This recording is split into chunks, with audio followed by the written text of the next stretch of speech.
கிறிஸ்து இயேசுவுக்குள் பிரியமாக அழைக்கப்பட்டு தெரிந்து கொள்ளப்பட்ட அன்பு சகோதர மற்றும் சகோதரிகளே, உங்கள் அனைவருக்கும் நம்முடைய சர்வ வல்லமை கொண்ட பரலோக பிதாவாகிய தேவனுடைய பரிசுத்தம் நிறைந்த நாமத்தினாலும் அவரது ஒரே பேரான குமாரனும் நமது அருமை இரட்சகரும் ராஜாவுமாகிய கிறிஸ்து இயேசுவினுடைய பரிசுத்தமான நாமத்தினாலும் கிருபை அன்புடன் கூடிய சமாதானமும் உண்டாகி பெருக கடவதாக என்கிற அன்பின் வாழ்த்துக்களுடன் அடியேன் சார்ந்திருக்கிற பழனி சபையாருடைய அன்பின் வாழ்த்துக்கள் மற்றும் திண்டுக்கல் ஊழியத்து நிமித்தம் நாம் பிரயாணம் செய்கின்ற தமிழ்நாடு மற்றும் பெங்களூர் சகோதர சகோதரிகள் அனைவருடைய அன்பையும் வாழ்த்துக்களையும் இந்த வேளையிலே உங்கள் மத்தியிலே நான் பகிர்ந்து கொண்டு, பிரியமானவர்களே, இன்றைய நாளில் நம்ம பார்க்க இருக்கிற பாடத்தினுடைய தலைப்பு தேவனுடைய வீட்டில் உண்மையுள்ளவன் எனக்கூடிய தலைப்பின் கீழாக எபிரேயர் 3ஆம் அதிகாரம் 2ஆம் வசனத்தை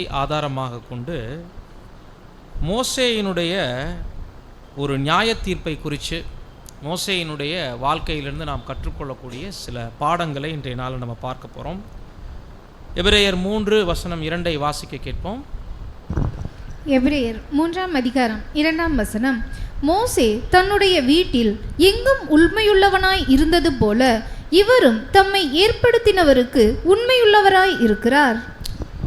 பிரியமானவர்களே, இந்த வசனம் நேரடியாக மோசே கர்த்தராகிய இயேசு கிறிஸ்துவை நிழலாக குறிக்கின்றார் என்பதை அப்போஸ்தலனாகிய பவுல் எபிரேயருக்கு எழுதின நிருபத்தில் பதிவு பண்ணுறார்.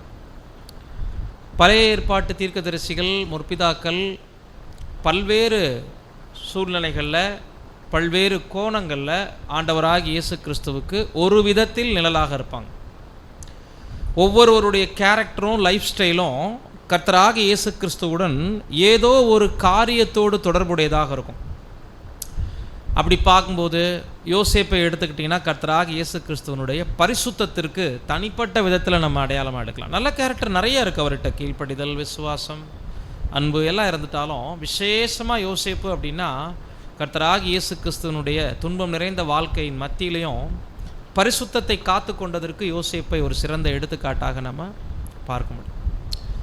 இதுபோல் தானியேலை விசுவாசத்திற்கு, ஆபிரகாமை விசுவாசத்திற்கு, இப்படிலாம் நம்ம நிறையா முற்பிதாக்கள்கிட்ட ஒவ்வொரு சிறப்பு இருப்பதை நம்ம அங்கே பார்ப்போம்.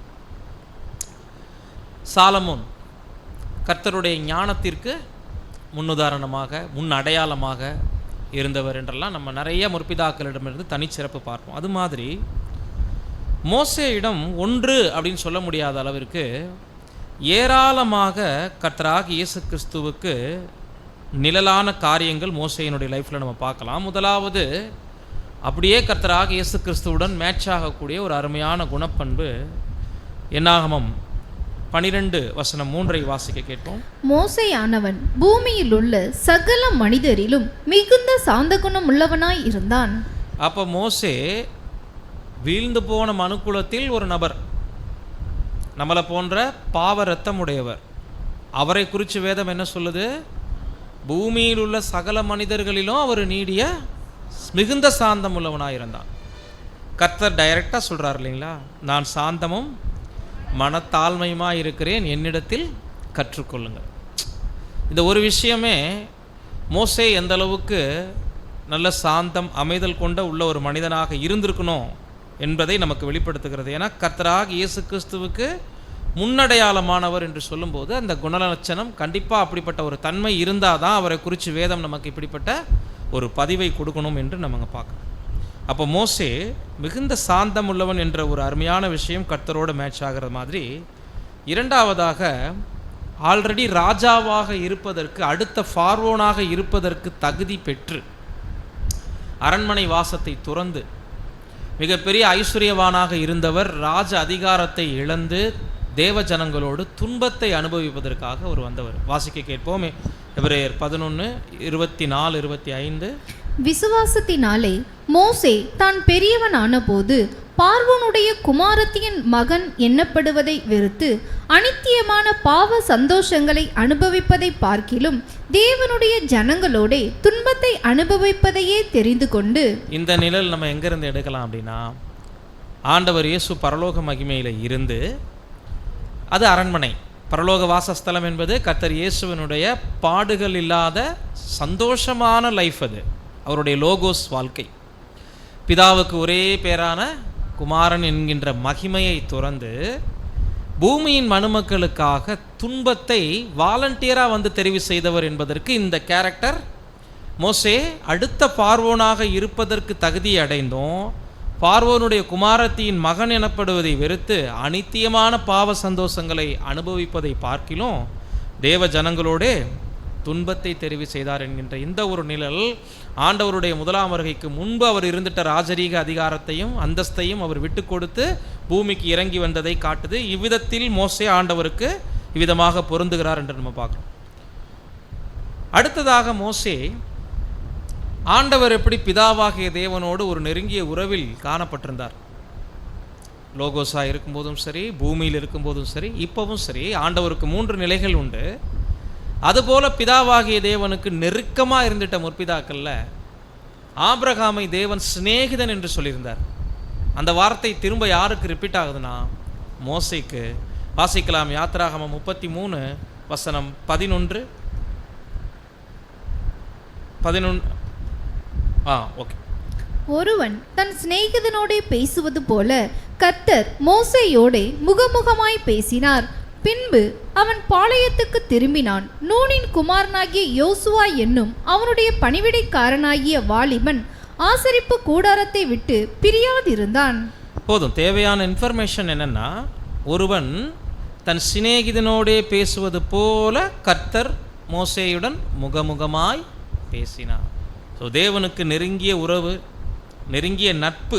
ஏன்னா ஒரு விழுந்து போன மனிதர்களை பார்த்து சிநேகிதன், இருதயத்துக்கு ஏற்றவன் போன்ற வார்த்தைகள் எல்லாம் ஒரு சில முற்பிதாக்களிடமிருந்து தான் தேவன், ஒரு சில முற்பிதாக்களை குறித்து தான் தேவன் வெளிப்படுத்தி இருக்கிறார் என்று நம்ம பார்க்கணும். இவ்விதமாக மோசேயினுடைய ஒரு தனிச்சிறப்பு, கர்த்தர் இயேசு தேவனோடு நெருங்கிய உறவில் கடந்த காலத்திலும் ஆண்டவராக இயேசு கிறிஸ்து லோகோஸா இருக்கும் பொழுதும், அவர் பூமியில் இருந்த பொழுதும், இப்போவும் எந்த அளவுக்கு நெருங்கிய ரிலேஷன்ஷிப்பில் இருக்கிறார் என்பதை காண்பிக்கக்கூடியதாக இருக்குது மோசேயினுடைய உறவு.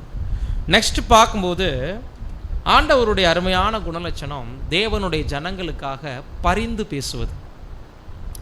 இன்னைக்கு நாம் செய்யக்கூடிய பாவங்களுக்கும் மீறுதலுக்கும் கர்த்தர் இயேசு பரிந்துரை செய்கிறார் என்கின்ற ஒரு நம்பிக்கையோடும் விசுவாசத்தோடும் நம்ம கிருபாசன தண்டை நெருங்குறோம் இல்லைங்களா? இந்த பண்பு ஆல்ரெடி மாம்சத்தில் இஸ்ரேல் ஜனங்களுக்கும் தேவனுக்கும் இடையில மத்தியஸ்த வேலை செய்து நிறைய அனுபவங்களை பெற்றுக்கொண்ட மோசே ஜனங்கள் மேலே வெறுப்பு கொள்ளாமல் அநேக நேரங்களில் சில தவறு பண்ணியிருக்காரு. இன்னைக்கு பார்க்க போகிறோம். அநேக நேரங்களில் அவருடைய மனநிலை ஜனங்களுக்காக தேவனிடத்தில் பரிந்து பேசக்கூடியதாக இருந்தது. இதை குறித்து யாத்திராகமம் 32 11 தொடங்கி 13 வசனங்கள். மோசே தன் தேவனாகிய கர்த்தரை நோக்கி, கர்த்தாவே, தேவரீர் மகா பலத்தினாலும் வல்லமையுள்ள கையினாலும் எகிப்து தேசத்திலிருந்து புறப்பட பண்ணின உம்முடைய ஜனங்களுக்கு விரோதமாக உம்முடைய கோபம் பற்றி எரிவதென்ன? மலைகளில் அவர்களை கொன்று போடவும் பூமியின் மேல் இராதபடிக்கு அவர்களை நிர்மூலமாக்கவும் அவர்களுக்கு தீங்கு செய்யும் பொருட்டே அவர்களை புறப்பட பண்ணினார் என்று எகிப்தியர் சொல்வானேன்? உம்முடைய கோபத்தின் உக்கிரகத்தை விட்டு திரும்பி உமது ஜனங்களுக்கு தீங்கு செய்யாதபடிக்கு அவர்கள் மேல் பரிதாபம் கொள்ளும். உமது தாசராகிய ஆபிரகாமையும் ஈசாக்கையும் இஸ்ரவேலையும் நினைத்தருளும். உங்கள் சந்ததியை வானத்து நட்சத்திரங்களைப் போல பெருக பண்ணி நான் சொன்ன இந்த தேசம் முழுவதையும் உங்கள் சந்ததியார் என்றென்றைக்கும் சுதந்திரித்துக் கொள்ளும்படிக்கு அவர்களுக்கு கொடுப்பேன் என்று உம்மை கொண்டே அவர்களுக்கு ஆணையிட்டு சொன்னீரே என்று கெஞ்சி பிரார்த்தித்தான். அவசியம் இல்லை. இந்த ஜனங்களுடைய வணங்கா கழுத்து, கீழ்ப்படியாமை, முரட்டாட்டங்கள் இவ்வளவையும் பார்த்துட்டு தேவனுடைய கிருபையையும் இரக்கத்தையும் தேவனுக்கே நினைப்பூட்டி, நீங்கள் தான் இந்த ஜனங்களை கொண்டு வந்தீங்க, நீங்கள் தான் அன்பு காமிச்சிங்க, நீங்கள் தான் இப்படி வழி நடத்துனீங்க, நீங்களே வனாந்திரத்தில் கொண்டு போட்டிங்கன்னா உங்களுடைய வல்லமையவே ஜனங்கள் அவதூறு பேசுறதுக்கு, குறைச்சி பேசுறதுக்கு காரணமாயிருன்னு சொல்லிட்டு தேவனிடத்தில் எப்படிப்பட்ட மன்றாட்டு வைக்கிறார் பாருங்க. இன்னைக்கு நாம் செய்யக்கூடிய மீறுதல்கள், பாவங்கள், குற்றங்களுக்கு கர்த்தராக இயேசு கிறிஸ்து, அதாவது திருச்சபை பரிசுத்தவான்களுக்கு பரிந்துரையாளராக இருக்கிறார். ராஜ்யத்தின் மனுக்குல ஜனங்களுக்கு ஒப்புரவாக்கக்கூடிய வேலையை செய்வார். மத்தியஸ்தரா மட்டும் இருப்பார். நமக்கு என்னவா இருக்கிறாரு? பரிந்து பேசக்கூடியவராக இருக்கிறார், அட்வொகேட்டாக இருக்கிறார். விதமாக பார்க்கும் பொழுது அநேக காரியங்களில் மோசே ஆண்டவராக இயேசு கிறிஸ்துவுக்கு தன்னுடைய குணத்திலும் பரிந்து பேசுதலிலும் அவருடைய முந்தைய வாழ்க்கை எப்படி இருந்து அந்த ஐஸ்வர்யத்தை துறந்து பூமிக்கு எப்படி வந்தார் என்பதையும் எல்லா விதத்தையும் அப்படியே நமக்கு மோசே பிரதிபலிக்கக்கூடியவராக இருக்கிறார் என்று நம்ம பார்க்குறோம். அது மாத்திரமல்ல, மோசே தேவனுக்கும் தேவ ஜனங்களுக்கும் இடையே ஊழியக்காரனாக நியமிக்கப்பட்டார். வாசிங்க அப்போஸ்தலர் 7:35. உன்னுடைய அதிகாரியாகவும் நியாயாதிபதியாகவும் உன்னை ஏற்படுத்தினவன் யாரென்று சொல்லி அவர்கள் மறுதலித்திருந்த இந்த மோசே தானே தேவன் முட்செடியில் அவனுக்கு தரிசனமான தூதனாலே தலைவனாகவும் மீட்பனாகவும் அனுப்பினார். யூதர்கள் ஆண்டவர் இயேசுவை புறக்கணிச்சாங்க, சிலுவையில் அறைஞ்சாங்க. ஆனால் அவரை தான் தேவன் இன்னைக்கு உலகத்திற்கு இரட்சகராக ஏற்படுத்தி இருக்கிறாரு. யார் புறக்கணிக்கப்பட்டாரோ அவர் தான் இன்னைக்கு உலக இரட்சகர். யூதர்களுக்கு மட்டும் இல்லை, அகில உலகத்தின் இரட்சகர். இங்கே நம்ம பார்க்குறோம் மோசையினுடைய விஷயம், அந்த காரியம் அப்படியே பொருந்தி போகிறத. உன்னை அதிகாரியாகவும் நியாயாதிபதியாகவும் ஏற்படுத்தினவன் யார் என்று மோசேக்கு விரோதமாக பேசின அந்த வார்த்தைகள் அந்த ஜனங்கள் மத்தியில் இருந்துச்சு. அப்படி அவர்கள் மறுதலித்த மோசையை தானே தேவன் என்னவாக்கியிருக்கிறாரு? தலைவனாகவும் மீட்பராகவும் ஏற்படுத்தினார் என்று சொல்லும்போது, கர்த்தர் இயேசு முதலாம் வருகையில் மிகுந்த புறக்கணிப்புடன் காணப்பட்டார் இல்லைங்களா? பட் அவர் அப்போ வருங்கால ராஜா, தேவனுடைய ராஜ்யத்தை அதிபதி அவர் தான் அப்படின்றது யாருக்கும் தெரியல. ஒதுக்கப்பட்ட கல்லாக தான் இருந்தார். முதலாம் வருகையில் புறக்கணிக்கப்பட்டவராக இருந்தவரை தேவன் இரட்சகரும் போதகரும் மீட்பருமாக உயர்த்தியிருக்கிறார் என்ற இந்த ஒரு விஷயத்தையும் இங்கே மோசையின் மூலமாக பார்க்க முடியுது. முக்கியமாக அவருடைய ஊழியத்தை குறித்து நம்ம படிக்கும்போது, மோசே மெய்ப்பனாக இருந்தார். அது எங்கே நம்ம வாசிக்கிறோம் அப்படின்னா, யாத்திராகமம் 3:1 படிங்க.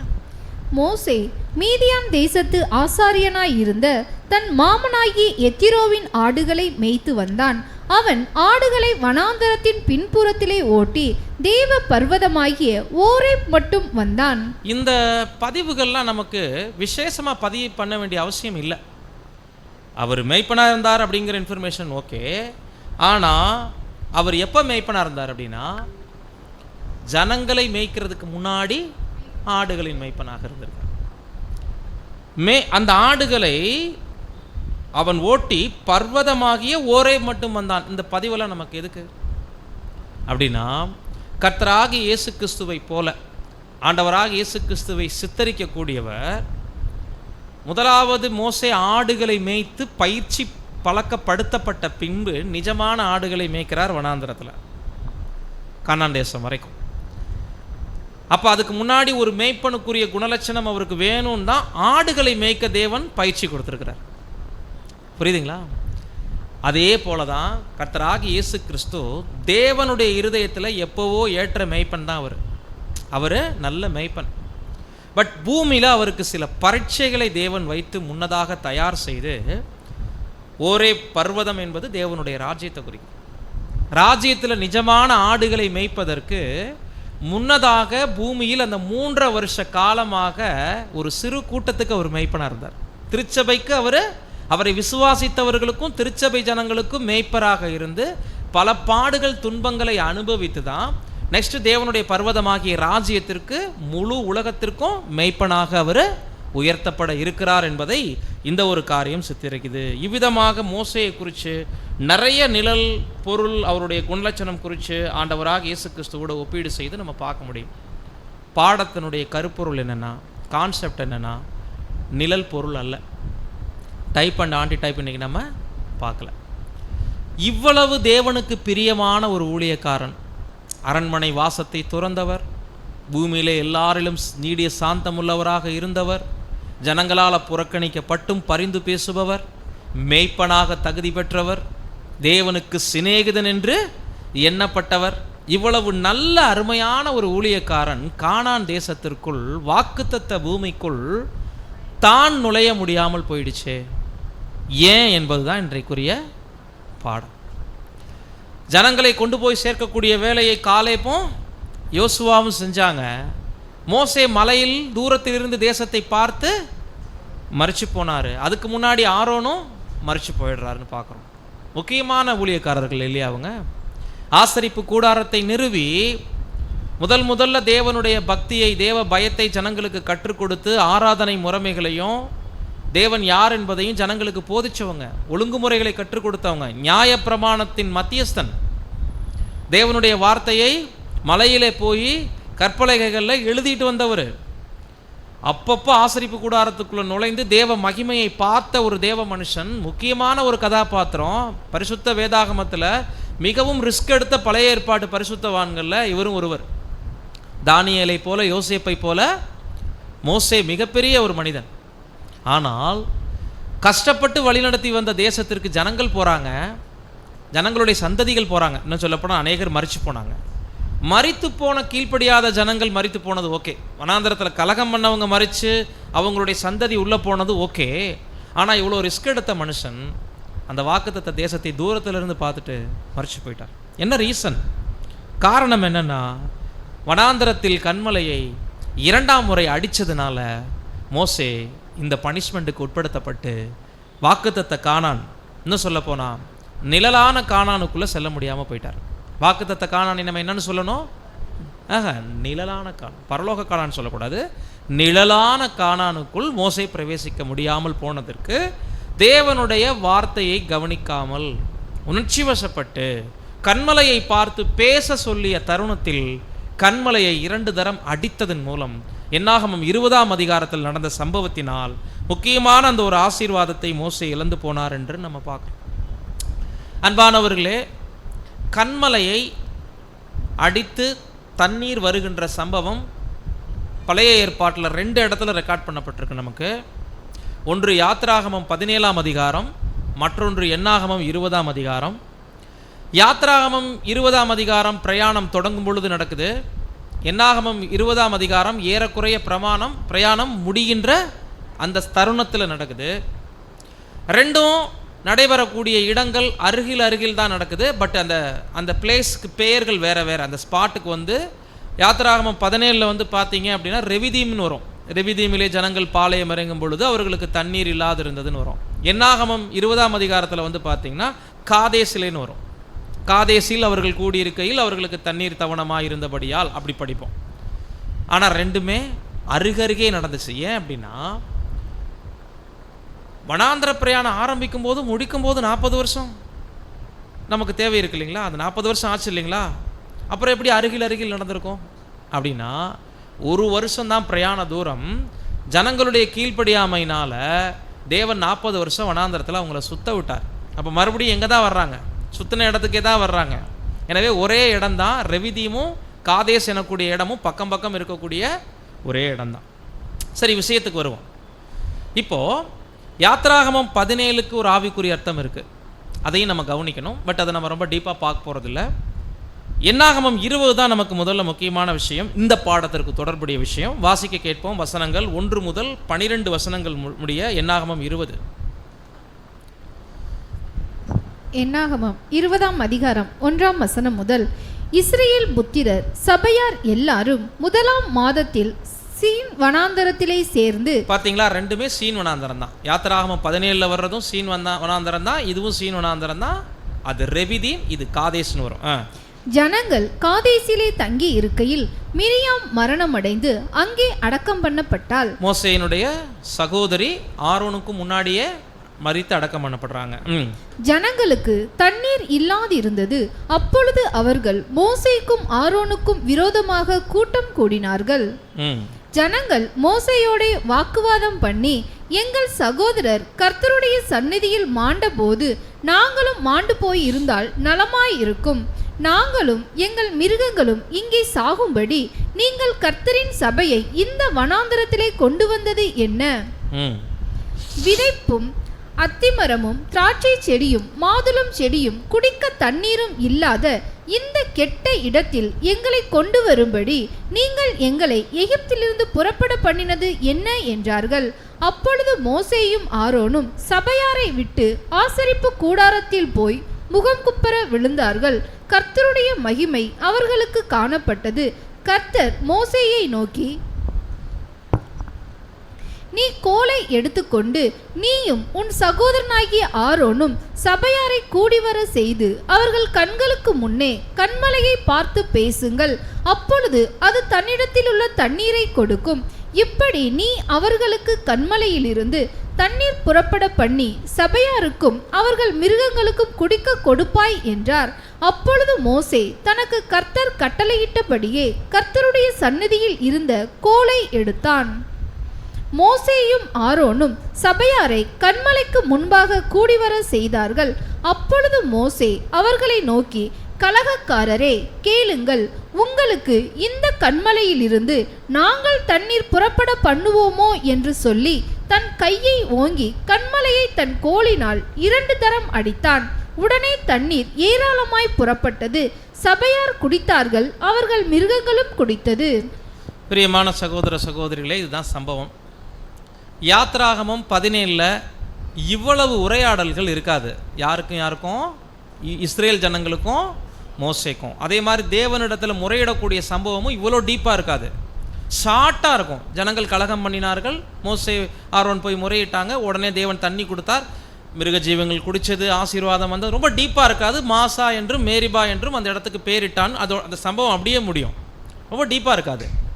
ஆனால் இந்த இடத்துல வந்து பார்த்திங்கன்னா ரொம்ப விரிவாக எழுதப்பட்டிருக்கு. அவங்களுடைய முறுமுறுப்புகள், எந்த தேதியில் வந்து சேர்ந்தாங்க, அங்கே யார் மரித்து அடக்கம் பண்ணப்பட்டது எல்லாம் சொல்லப்பட்டு தண்ணீர் இல்லாது இருந்தது. மோசேக்கும் ஆரோனுக்கு விரோதமாக முறுமுறுக்கிறாங்க, வாக்குவாதம் பண்ணுறாங்க, என்னென்னலாம் சொல்கிறாங்க பாருங்கள். நாங்கள் எங்கள் சகோதரர்கள் கர்த்தருடைய சந்நிதியில் மாண்ட போது நாங்களும் மாண்டு போயிருந்தால் நலமாக இருக்கும். அநேக நேரங்களில் பனிஷ்மெண்ட்டில் சாகுறாங்க இல்லைங்களா, தாமிர சர்ப்பம், பூமி வாயை பொழந்து செத்து போனாங்கன்னெலாம் நிறையா படிக்கிறோம். இந்த மாதிரி நிறையா வனாந்தர பிரயாணத்தில் டெத் இருக்குது. அந்த மாதிரி நாங்களும் செத்திருந்தால் நல்லாயிருக்கும், நாங்களும் எங்கள் மிருக ஜீவன்களும் இங்கே சாகும்படி கர்த்தரின் சபையை இந்த வனாந்தரத்தில் நீங்கள் கொண்டு வந்தது என்னன்னு சொல்லி தேவனுடைய ஒரு நடத்துதலை சடனாக தூக்கி எறிவாங்க. முதல்ல செங்கடலை கடந்து வெளியே வந்தவனையுமே துதிப்பாடி தேவனை துதித்து சந்தோஷத்தை வெளிப்படுத்தி, தேவனை மாதிரி ஒரு சர்வ வல்லவர் இல்லை அப்படி இப்படியெல்லாம் சொன்ன ஜனங்க தான். வனாந்தரத்துக்கு வந்தவனையும் நகை நட்டு துணிமணி எல்லாத்தையும் ஆசரிப்பு கூடாரம் கட்டுறதுக்கு கொடுத்தவங்க தான், தேவனுடைய வல்லமையை கண்கூடா பார்த்தவங்க தான். உடனடியாக தேவனுடைய ஊழியக்காரங்களுக்கு எதிராக கல்லெறியவும் துணிகரம் பண்ணவும் வார்த்தைகளில் சாபத்திரீடான வார்த்தைகளை பேசவும் தொடங்கிடுவாங்க. வழக்கம் போல் மோசையும் ஆரோனும் என்ன பண்ணுவாங்கன்னா, வேறு வழியே இல்லை, எங்கே போய் சரண்டர் ஆகணுமோ அங்கே ஆயிடுவாங்க. இங்கேயும் என்ன நடக்குது அதே தான். இவங்க சபையாரை விட்டு ஆசரிப்பு கூடார வாசலில் போய் முகங்குப்புற விழுந்து தேவனிடத்தில் சாஷ்டாங்கமாக காரியங்களை தெரிவிக்கிறாங்க. அப்போ கர்த்தருடைய மகிமை அவங்களுக்கு வெளிப்படுது. அப்போ தேவன் என்ன சொல்கிறாருன்னா, கோலை நீங்கள் எடுத்துட்டு, எந்த கோல், இதற்கு முன்னாடி கன்மலையை அடித்த அதே கோலை எடுத்துட்டு சபையார் எல்லாரையும் கூட்டிட்டு அவங்க முன்னாடி கன்மலையை பார்த்து பேசுங்கள். அப்பொழுது அது தன்னிடத்தில் இருக்கும் தண்ணீரை கொடுக்கும்னு சொல்றாரு. நீங்க படிக்கும்போது வித்தியாசங்களை கவனிச்சிருக்கணும். பாருங்க, நீயும் ஆரோனும் சபையாரை கூடி வரச் செய்து அவர்கள் கண்களுக்கு முன்னே கன்மலையை பார்த்து பேசுங்கள். அப்பொழுது அது தன்னிடத்தில் உள்ள, யாத்ராகமம் 17 எப்படி இருக்கும்னா, அப்பொழுது அதிலிருந்து தண்ணீர் வரும், அப்படிதான் இருக்கும். கன்மலை அடிங்கன்னு சொல்லியிருப்பாரு, அப்பொழுது அதிலிருந்து தண்ணீர் புறப்பட்டு வரும் இருக்கும். இங்கே என்ன சொல்றாருன்னா, பேசுங்க, அது தன்னிடத்தில் உள்ள தண்ணீரை கொடுக்கும்னா. 2 வார்த்தைக்கு என்ன டிஃபரெண்ட்னா, யாத்ராகமத்தில் அடிக்க பர்மிஷன், என்னாகமத்தில் அடிக்க பர்மிஷன் இல்லை. அங்கே தண்ணீர் அப்போ தான் புறப்பட்டு வரும், இங்கே ஆல்ரெடி ரிசர்வ் ஆகிருக்குன்னு. பாயிண்ட் புரியுதுங்களா? முதல் சம்பவத்தில் அடிக்கும்போது தண்ணீர் வரும், புறப்பட்டு வரும். இங்கே தன்னிடத்தில் உள்ள தண்ணீரை கொடுக்கும்னா ஆல்ரெடி இங்கே ரிசர்வ். இப்போ 2வது தடவை அடிச்சிடலாம் கூடாது. ஆனாலும் மோசே என்ன பண்ணிட்டார் கோவத்தில்? யார் மேலே உள்ள கோவம்? ஜனங்கள் தொடர்ந்து தேவனுடைய பலத்த கரத்தையும் வல்லமையும் அன்பையும் ருசி பார்த்தோம். ஏன்னா காடைகளால் வனாந்தரத்தில் நிரப்பி இருக்கிறாரு, மன்னாவை வர்ஷிக்க பண்ணி சாப்பாடு பசியை போக்கியிருக்கிறாரு, விரோதிகளை சங்கரிச்சிருக்கிறாரு. இவ்வளோ காரியங்களையும் கண்கூடா பார்த்து எங்களை சாக கொடுக்க கொண்டு வந்தீங்க, எங்களை கொன்று போடுங்க அப்படிங்கிறது மோசேக்கு ஆரோனுக்கு விரோதமாக முறுமுறுத்து கல்லறிய போகிறதுன்னு வழக்கம் இது இவங்களுக்கு. அதனால தான் இவங்களுக்கு பேர் வணங்கா கழுத்துள்ள ஜனங்கள். கோபத்தை தேவனுடைய வார்த்தைகளுக்கு எதிராக பயன்படுத்திட்டார் மோசே. ஜனங்களை கடிந்து கொண்டிருக்கலாம், தப்பு இல்லை. பட் இந்த இடத்துல தெய்வீக பிரமாணம் என்ன? போய் பார்த்து பேசுங்க. அதனால ஜனங்களுக்கு முன்னாடி நீ என்னை பரிசுத்தம் பண்ணாமல் போனபடினால்ங்கிற வார்த்தையை மோசேகிட்ட தேவன் பதிவு பண்ணி தான் சொல்றாரு. அதனால தான் நீயும் ஆரோனும் போக மாட்டீங்க. இந்த தேசத்துக்கு ஜனங்களை நீங்கள் வழி நடத்துவீங்க, பட் நீங்கள் என்ன பண்ண மாட்டீங்க? அவர்களை கொண்டு போய் இப்போ பாருங்க, இந்த 12ஆம் வசனத்தை வாசம். பின்பு கர்த்தர் மோசேயையும் ஆரோனையும் நோக்கி, இஸ்ரவேல் புத்திரரின் கண்களுக்கு முன்பாக என்னை பரிசுத்தம் பண்ணும்படி நீங்கள் என்னை விசுவாசியாமற் போனபடியினால் இந்த சபையாருக்கு நான் கொடுத்த தேசத்திற்குள் அவர்களை கொண்டு போவதில்லை என்றார். பார்த்தீங்களா? ஜனங்கள் கலகம் பண்ணது வேற, அவங்க வணங்கா கழுத்துள்ள ஜனங்கள் நல்லா தெரியும். ஆனால் அவங்களுக்கு மேய்ப்பன் நீ தான் என்னை ஜனங்கள் முன்னாடி என்ன பண்ணியிருக்கணும்? கனம் பண்ணியிருக்கணும். நீ அப்படி கனம் பண்ணாமல் போனபடினால இவங்களை கொண்டு போய் இந்த சபையாருக்கு நான் கொடுத்த தேசத்திற்குள் அவர்களை கொண்டு போவதில்லை என்றார். இதுதான். மோசே ஏதாவது கேள்வி கேட்டாரானா? இல்லை. ஆண்டவரே, நான் இவ்வளோ பிரயாசப்பட்டிருக்கேன், எகிப்துக்கு போனேன், அவ்வளோ ரிஸ்க் எடுத்தேன் இந்த ஜனங்களை வெளியே மீட்க, வனாந்தரத்தில் அவ்வளோ சிரமங்கள் பட்டேன், எத்தனையோ முறை இந்த ஜனங்களுக்காக பரிந்து பேசியிருக்கிறேன், ஜெபிச்சிருக்கிறேன், உங்கள் சன்னிதானத்தில் நான் காத்திருக்கிறேன், என் ஜெபத்தை கேட்டு எவ்வளவோ பேரை நீங்கள் விடுவிச்சிருக்கிறீங்க, இந்த முறை இந்த ஒரு சின்ன தவறை எனக்கு மன்னிச்சிருங்கன்னு கேட்டிருக்கலாம் இல்லைங்களா? மோசே கேட்கல. இங்கே கூட கர்த்தருடைய கேரக்டர் நம்ம பார்க்க முடியும்.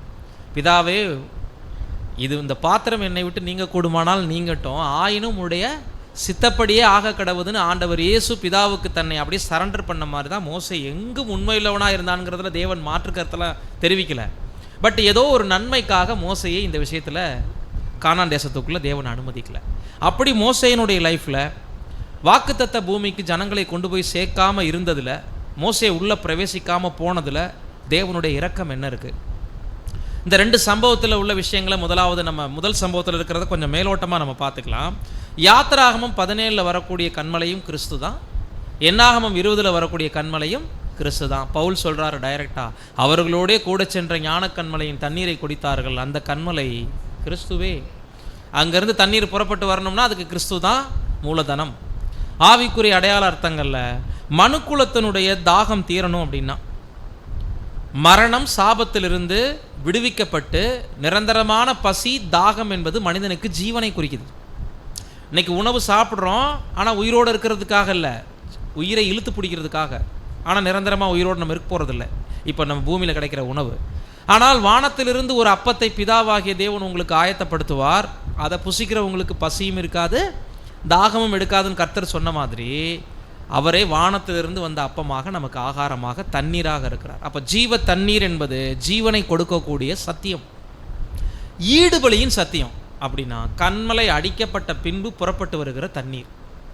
கர்த்தராக இயேசு கிறிஸ்து முதலாம் வருகையில் அடிக்கப்பட வேண்டும் என்பது தேவனுடைய சித்தம். அதனால தான் யாத்திராகமம் 17 கன்மலையை அடிக்க சொன்னார். யார் போய் அடிக்கிறது?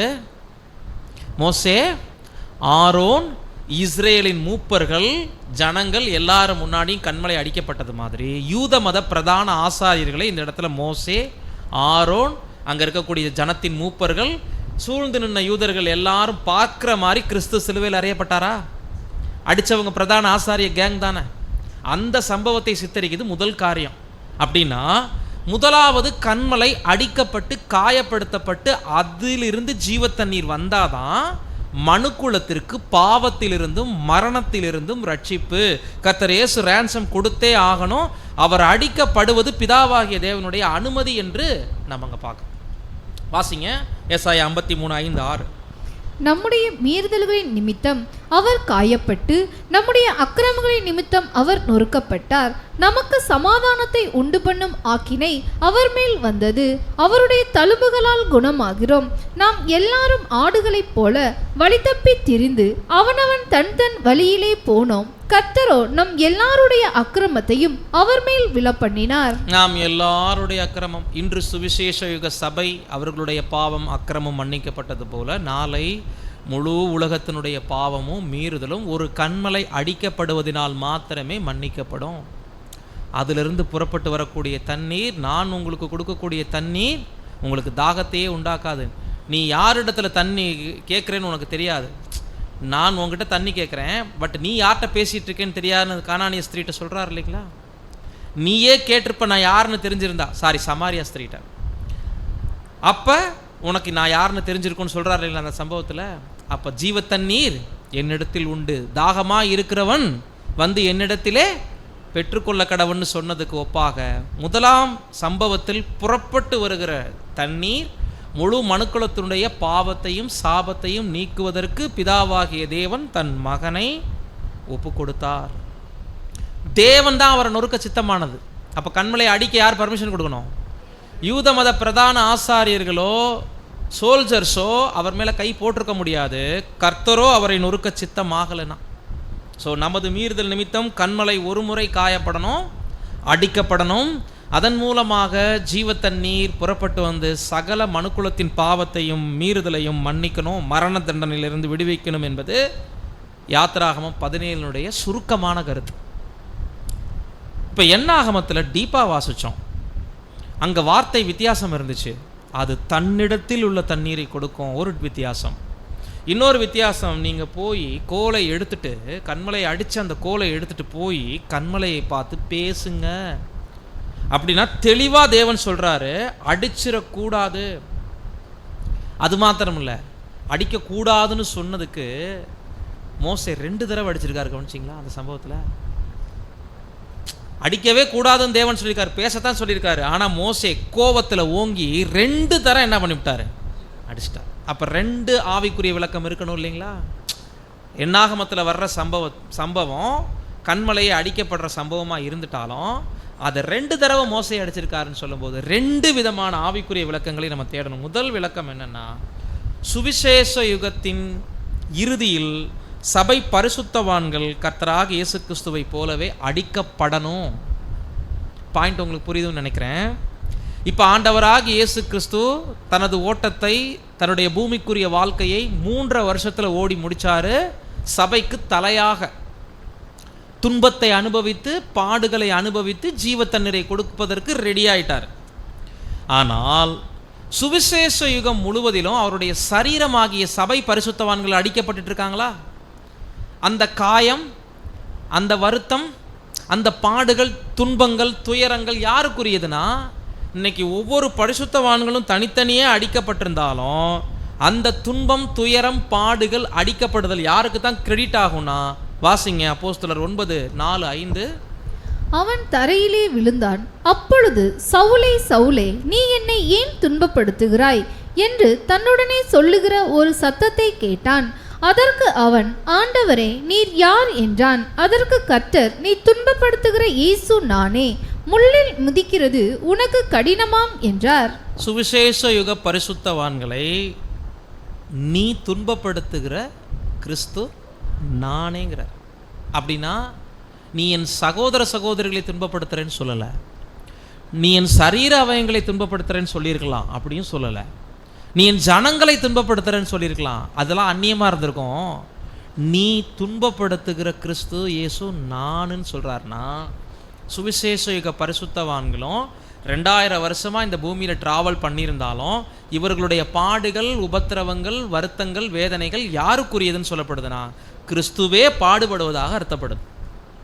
இப்போ ரீசனபிளாக பார்க்கும்போது கண்மலையை மோசே 2ஆம் தரம் அடித்ததில் நியாயமான ஒரு அர்த்தம் இருக்குது. ஏன்னா 2 முறை அடிச்சிருக்காரு இல்லைங்களா? செகண்ட் டைமில் 2வது தடவை என்னாகமத்தில் 2 தடவை அடிச்சிடுறாரு. ஒரு அர்த்தம், கண்மலை இன்னொரு தடவை அடிச்சிருக்காரு அப்படின்னா அதுக்கு ரீசன் இருக்குது. கர்த்தர் மரணம் அடைந்து உயிர்த்தெழுந்த பிறகு சுவிசேஷ யுகம் முழுவதிலும் கடைசி அங்கம் ஓட்டத்தை ஓடி முடிக்கிற வரைக்கும் துன்பத்தை நம்ம அனுபவிக்கணும். நம்ம மேலேயும் துன்பம் என்கின்ற கோல் விழுகணுங்கிறார். மோசே அந்த கோலை வச்சு கண்மலையை அடித்தது துன்பம் என்கின்ற கோலால் கர்த்தர் இயேசு 1ஆம் வருகையில் அடிக்கப்பட்டது. இப்போ அவருடைய சரீர அவயங்கள் முழுவதும் சுவிசேஷ யுகம் முழுவதிலும் துன்பம் என்கின்ற கோலால் அடிக்கப்படுறாங்களா? அதற்கு நிழலாக இருக்கு மோசே செகண்ட் டைம் அடிக்கிறார். அதே நேரத்தில் 2ஆம் தரம் 2 தடவை அடிச்சு போடுறார். யாத்திரா என்னாகமத்தில் 2 தடவை அடிக்கிறாருன்னா அப்போ அதுக்கு இன்னொரு மீனிங் இருக்கணும் இல்லைங்களா? ஒரு மீனிங் நியாயமானது, அவருடைய பரிசுத்தவான்களும் அடிக்கப்படணும், ஓகே. 2வது மீனிங், தேவன் மோசேக்கு பனிஷ்மெண்ட் கொடுத்து நீ அடிக்க வேணான்னு சொல்லி அடிச்சல அப்படின்னு சொல்லி நிறுத்தி வச்சதுக்கான காரணம் என்னென்னா, பரிசுத்தவான்கள் அடிக்கப்படுவது முதல் அர்த்தம். 2வது ஒரு அர்த்தம் பார்த்தீங்கன்னா, ஆண்டவராக இயேசு கிறிஸ்துவை துணிகர பாவம் செய்து மனப்பூர்வமாக மீறுதல் செய்கிறவர்கள் 2ஆம் முறை சிலுவையில் அறைகிறார்கள் என்கின்ற அர்த்தத்தை கொடுக்குது நமக்கு. ஒரு முறை கண்மலை அடிக்கப்படணும் என்பது தெய்வீக அனுமதி, அது 1ஆம் வருகையில். ஆனால் மரித்து உயிர்த்தெழுந்து மகிமைக்குள் பிரவேசித்த கர்த்தராகிய இயேசு கிறிஸ்துவை 2ஆம் தரம் யாரும் சிலுவையில் அறைய முடியாது.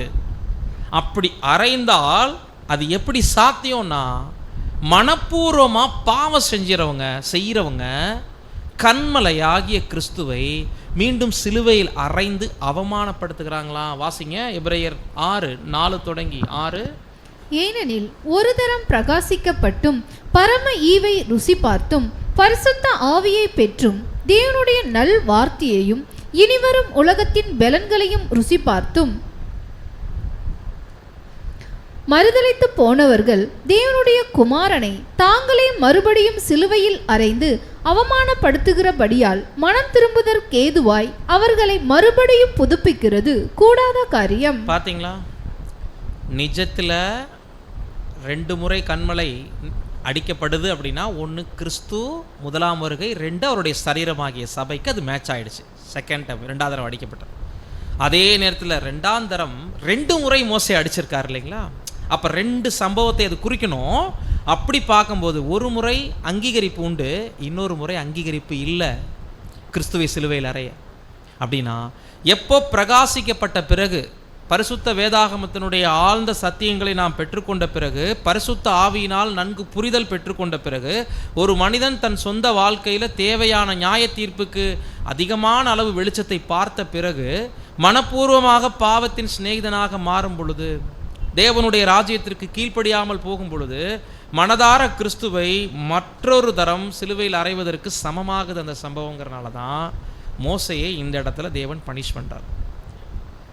பாருங்க, 2 முறை அவரை கோலில் ஓங்கி அடிக்கிறதுல 2 அர்த்தங்கள் எடுக்கிறோம் 2வது சம்பவத்தில். அப்படின்னா 2வது முறை அடிப்பதில் பாசிட்டிவான ஒரு கருத்தும் இருக்கு. அப்படின்னா திருச்சபை பரிசுத்தவான்களும் துன்பம் என்கின்ற கோலினால் அடிக்கப்பட்டு உலகத்திற்கு ஜீவ தண்ணீர் கொடுக்கறதுக்கு ரெடி ஆகிட்டு இருக்கிறோம். இது ஒரு பாசிட்டிவான அர்த்தம். நெகட்டிவாக ஒரு அர்த்தம் இருக்குது, அடிச்சிருக்க கூடாது என்பதற்கு. கோபத்தில் அடிச்சிடறாரு இல்லைங்களா? அப்படின்னா மறுபடியும் சத்தியத்தை அறிந்து பிரகாசிக்கப்பட்ட யாரும் உலக பாவங்களுக்கு திரும்பக்கூடாது.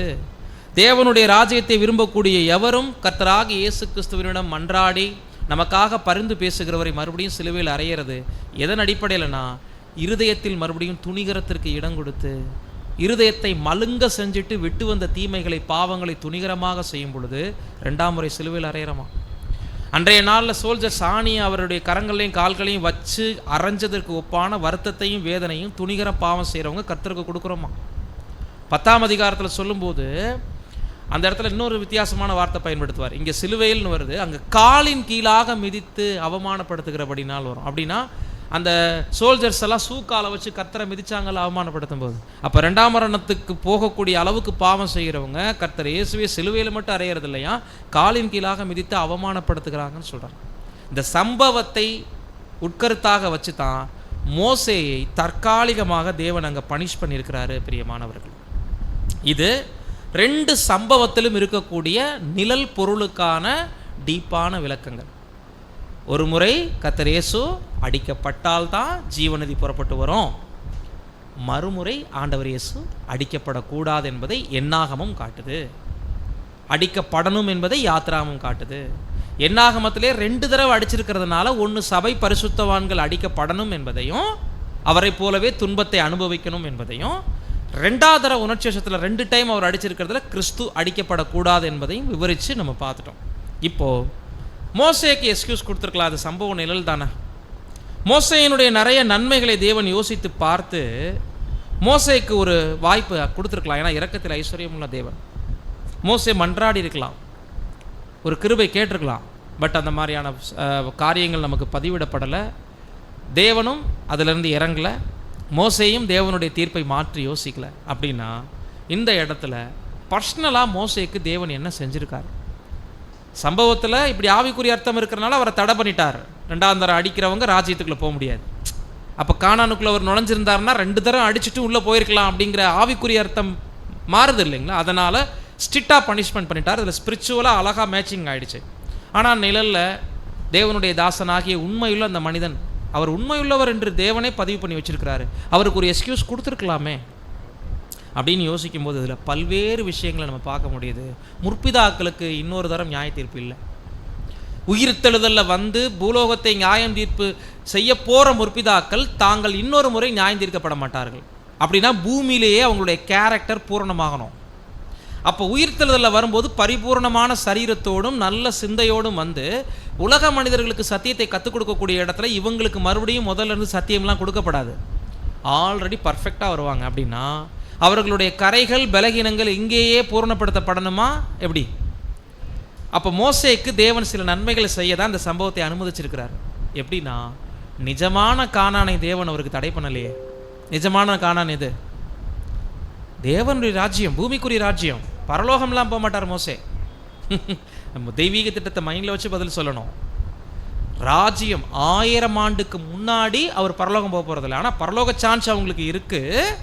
1000 ஆண்டில் பூரணப்படுத்தப்பட்ட பின்பு முற்பிதாக்களுக்கு ஒரு சான்ஸ் இருக்குன்ற ஒரு கருத்து இருக்குது. ஆனால் மோசையை பொறுத்த வரைக்கும் நிஜ கானான் அவருக்கு எதுனா பரலோகம் கிடையாது. பூமிக்குரிய கண்ணுக்கு தெரிகிற தேவனுடைய ராஜ்யம், கர்த்தருடைய 2ஆம் வருகைக்கு பிறகு அவர் நிஜமாவே போவார். அவருக்கு தடை பண்ணப்பட்டது நிழலான கானான், நிஜமான கானான் இல்லை. இதுலேயே தேவனுடைய ஒரு அனந்த ஞானம், அன்பை நம்ம புரிஞ்சுக்க முடியும். சரி, நிழலில் கானான் தடை பண்ணப்பட்டதற்கு மோசேயிடம் இருந்துட்ட சில தவறுகள் என்ன என்று பார்க்கும்போது, மோசே நல்ல தேவ மனுஷன்தான், மாற்று கருத்தில். அவரை அறியாமல் தேவனுடைய ஜனங்களுக்கு முன்னாடி தேவனை கனவீனப்படுத்திட்டாரு. உணர்ச்சி வசத்தினால ஆத்திரப்பட்டு அவசரப்பட்டு பொறுமையை இழந்து தவறு பண்ணதுக்கு மூல காரணம் மோசேக்குள்ள பெருமை உருவாயிருக்கு. இதை நம்ம கண்டுபிடிக்க முடியாது. எதை வச்சு கண்டுபிடிக்கலாம் தெரியுங்களா? மோசேக்குள்ள பெருமை இருந்துச்சுன்னு அவர் போய் நின்று ஜனங்களை பார்த்து பிதற்ற ஆரம்பிச்சிட்டாராமா. இப்படியே பிரதர் எழுதுறார். இவ்வளவு நாளாக தாழ்மையோடும் தன்னடக்கத்தோடும் நடந்துட்ட மோசே, சாந்தமுள்ளவன் என்று சொல்லக்கூடிய மோசே, ரீப்ரிண்ட் நம்பர் 53:15 இந்த பாடத்தை சகோதரர் ரசல் அவர்கள் பேசியிருக்கிற பக்கம், அந்த ரீப்ரிண்ட் ஆர்டிக்கலுடைய அட்ரஸ் 53:15. அங்கே சொல்கிறாரு, தாழ்மையுள்ள மனிதனாக காணப்பட்ட மோசே இப்போ ஜனங்கள் மத்தியில் பாவனை செய்ய ஆரம்பிச்சிட்டாராம். நான் உங்களுக்கு தண்ணி கொடுக்கணுமோ? எப்போ பார்த்தாலும் இதே வேலையாக போச்சா உங்களுக்கு? இப்படிலாம் நம்ம கேஷுவலாக பேசுவோம்ல. தொடர்ந்து வணங்கா கழுத்துள்ள ஜனங்கள்ங்கிறத பார்த்து இவருக்கும் இருதயத்தில் என்ன ஆயிடுச்சு? இப்போ கோபம் ஆத்திரம் எல்லாம் வந்து, நான் எப்படிப்பட்ட தேவனுடைய ஒரு ஊழியக்காரன், எவ்வளோ நேரங்களில் தேவன் என்னை வச்சு தான் உங்களை வழி நடத்தியிருக்கிறாரு, தொடர்ந்து எங்கிட்டே கலகம் பண்ணுறீங்க, கல்லறியை பார்க்குறீங்களா அப்படிங்கிற மாதிரி. நான் இதுக்கு முன்னாடி உங்களுக்கு தண்ணி கொடுத்துருக்கேனா இல்லையா? இப்படிலாம் நம்ம சொல்லிட்டு செய்வோம்ல. அந்த மாதிரி கலகக்காரரே கேளுங்கள், உங்களுக்கு நாங்கள் இங்கேருந்து தண்ணீர் புறப்பட பண்ணணுமோ அப்படின்னு சொல்லிட்டு பேசுகிறதுக்கு மறந்துட்டு ஓங்கி டம்முன்னு 2 தடவை அடிச்சிட்டார். எப்போ நம்ம யாருங்கிறத மறக்கிறோமோ அப்போ தெய்வீக கொள்கையும் கட்டளையும் விட்டு விலகும். எப்போ நம்மளுடைய சுய பலத்தால் எல்லாம் நடக்குதுன்னு ஒரு யோசனை வருதோ அன்றைக்கி தெய்வீக பலத்தை நம்ம மறுதளிப்போங்கிறதா மோசே இந்த இடத்துல செஞ்சு காமிச்சிருக்காரு.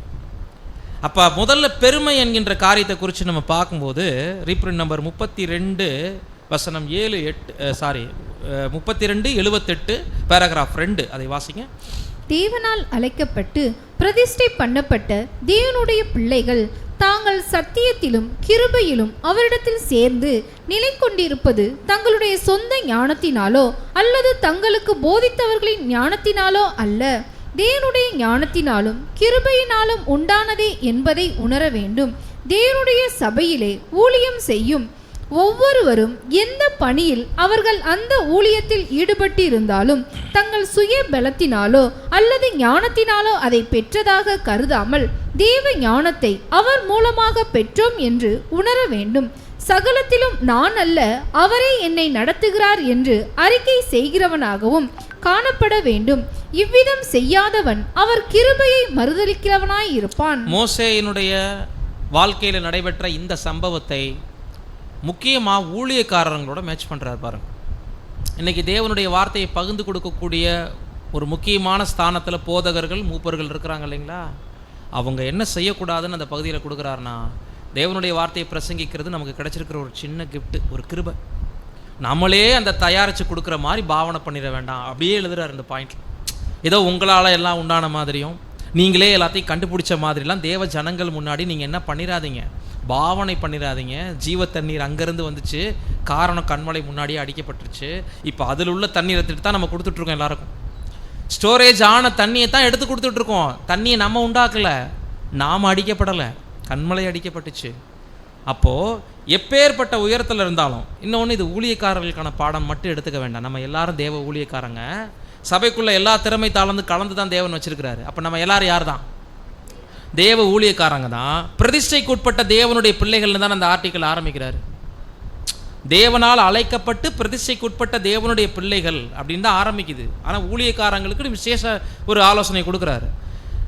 அவங்க சத்தியத்திலும் கிருபையிலும் அவரிடத்தில் சேர்ந்து நிலை கொண்டிருப்பது தங்களுடைய சொந்த ஞானத்திலோ அல்லது சொந்த பலத்திலோ இல்லை, அல்லது தங்களுக்கு போதித்தவர்களுடைய ஞானத்திலோ அல்ல என்பதை உணர்ந்திருக்கணும். தேவனுடைய ஞானமும் கிருபையும் தான் நம்மளை வழிநடத்துது அப்படின்னு சபையில் குறிப்பாக ஊழியம் செய்யும் ஊழியக்காரங்களுக்கு அடுத்து பின்னாடி பேசுகிறார். அப்போ எப்பேற்பட்ட உயரத்துக்கு போய் எவ்வளோ பெரிய ஊழியங்களை செஞ்சு ஊழியத்துக்காக எவ்வளோ பிரயாசப்பட்டு உடல் பலத்தை கொடுத்து பணங்காசை போட்டு நம்மளுடைய தேவனுடைய வார்த்தையை பிரசங்கிக்க பிரயாசப்பட்டு எவ்வளோ பிரயாசப்பட்டு ட்ராவல் பண்ணி அங்கே இங்கே அலைஞ்சு எவ்வளோ பண்ணாலும் அப்பிரயோஜனமுள்ள ஊழியக்காரங்க தான் நம்ம. யார் ஞானத்தால் இன்றைக்கி ஒருத்தவங்க அறுவடை வேலையில் செய்தி கேட்டு இந்த அழைப்புக்குள்ளே வந்து இந்த இடத்துல உட்காடுறாங்கன்னா நான் தான் அவங்கள நடத்தினேன்னு நம்ம சொல்ல முடியாது, சொல்லக்கூடாது. தெய்வீக ஞானம்தான். நம்ம ஒன்றுமே இல்லை, பலத்தினாலும் அல்ல பராக்கிரமத்தினாலும் அல்ல. ஒவ்வொருவரும் இந்த பணியில் ஈடுபட்டிருக்கும் போது சுய பலத்தினால் அல்ல சுய ஞானத்தினால் அல்ல என்று யோசிக்கணும். தேவனுடைய ஞானமே எல்லாத்தையும் உருவாக்குதுங்கிறத ஒருபோதும் மறந்துடக்கூடாது. தேவனே நம்மளை நடத்துகிறார் என்று அறிக்கை செய்யக்கூடியவங்களாக நம்ம காணப்படணும். இந்த ஆவி இல்லாமல் தான் மோசே தேவன் தான் எல்லாம் பண்ணிட்டு இருந்தாருங்கிறத ஒரு செகண்ட் மறந்து தன்னுடைய பலத்தால் நடந்த மாதிரி அந்த இடத்துல என்ன பண்ணிட்டாருன்னா ஓவராக பேசிட்டார் ஜனங்கள் மத்தியில். இது மாதிரி மோசையை தேவன் அதுக்கு முன்னாடி பார்க்கல. இது மோசேக்கே ஆபத்து. எதுக்கு ஆபத்துனா வர இருக்கிற நிஜ கானானுக்குள்ள 1000 வருட அரசாட்சிக்குள்ளே போய் ஜனங்களை மேய்க்கணும் இல்லைங்களா இவர். இப்போ இவ்வளோ வருஷம் அனுபவம், ஏறக்குறைய 120 வருஷம் அவருக்கு. இந்த எக்ஸ்பீரியன்ஸு நல்லா பக்குவப்பட்டு உள்ளே போகணுமா இல்லைங்களா? இப்போ லாஸ்ட் மினிட்ல மூர்க்க குணம் கொண்டவராக ஆத்திரம் படைத்தவராக சுயபலத்தை நம்பினவராக மாறி இருந்தார்னா இப்போ இவருக்கு உணர்த்தணுமா இல்லைங்களா? மோசே நீ என்ன பண்ணிட்டு இருக்கிறன்னு தேவன் சற்று அவருக்கு உணர்த்தி ஒரு கொட்டு வச்சு, நீ ராஜ்யத்துக்கு தகுதியாகிற பாத்திரம், வெறும் வனாந்தரத்துக்கு இல்லை, உனக்குள்ளே ப்ரைடு வந்துருச்சுப்பா, கொஞ்சம் நீ யோசிப்பார் அப்படின்னு சொல்லித்தான் அந்த தேசத்துக்குள்ளே அனுமதிக்கலை. இதை நன்கு உணர்ந்தவராக மோசே தேவனிடத்தில் கேள்வி கேட்கல. அப்போ நம்ம ஏதோ மிஸ்டேக் பண்ணிட்டோன்னு தன்னை உணர வச்சார். இப்போ தேவன் சில நேரங்களில் நம்மளை உட்கார வைக்கிறாருன்னா அதுக்கு என்ன இருக்கும்? சில காரியங்களை தடை பண்ணுறாருன்னா அதுக்குள்ளே என்ன இருக்கும்? நம்ம மேலே உள்ள அன்பு தான் காரணமாக இருக்கும். நம்ம ஏதாவது தவறாக புரிஞ்சு வச்சுருப்போம், நம்மளுடைய சுயபலத்தை நம்பி இருந்திருப்போம், பெருமை கொண்டிருப்போம். அப்போ சில காலகட்டம் நம்மளை உட்கார வைக்கிறார், ஊழியங்களே இல்லை அப்படின்னா கூட அதில் என்ன இருக்கும்? தெய்வீக அன்பு இருக்கும். ஸோ தேவனுடைய பலன் தான் நம்மளை எல்லாரையும் வழிநடத்துதுங்கிறத ஒவ்வொரு தேவ மனிதர்களும் அர்ப்பணிக்கப்பட்ட ஜனங்களும் தேவ ஊழியக்காரங்களும் புரிஞ்சுக்கணும். அப்படி மீறி செயல்பட்டால் அந்த பாருங்கள், இவ்விதம் செய்யாதவன் அவர் கிருபையை மறுதலிக்கிறான். தேவனுடைய இரக்கத்தை தான் ஜனங்கள்கிட்ட சுட்டி காமிச்சிருக்கணும். ஆனால் அந்த கிருபையை மோசே தன்னுடைய ஆத்திரத்தாலும் அவசரத்தாலும் பெருமையினாலும் மறுதலிச்சிருக்கிறார் என்பதை இங்கே நம்ம பார்க்குறோம். இவ்விதமாக பிரியமானவர்களே, முதல் லெசன் மோசேனுடைய பெருமை அவரிடமிருந்து நீங்கவே கானான் தடை பண்ணப்பட்டுச்சு. ரெண்டாவது பெருமைக்கு அடுத்ததாக பார்க்கும்போது வயதில் மூத்தவராக இருந்தார், பொறுமை இல்லாமல் போயிட்டார். பார்த்தீங்களா? அவருக்குள்ள பெருமை வந்ததுக்கு என்ன காரணம்? பொறுமை இல்லை. பொறுமை அப்படின்னா பாருங்க, வயதில் நன்கு பழுத்த பழமாக இருக்கிறாரு, வயசு கூட கூட அனுபவங்களும் கூடியிருக்கு, அனுபவங்கள் கூட கூட குணலட்சணம் வளர்ந்துருக்கணும்.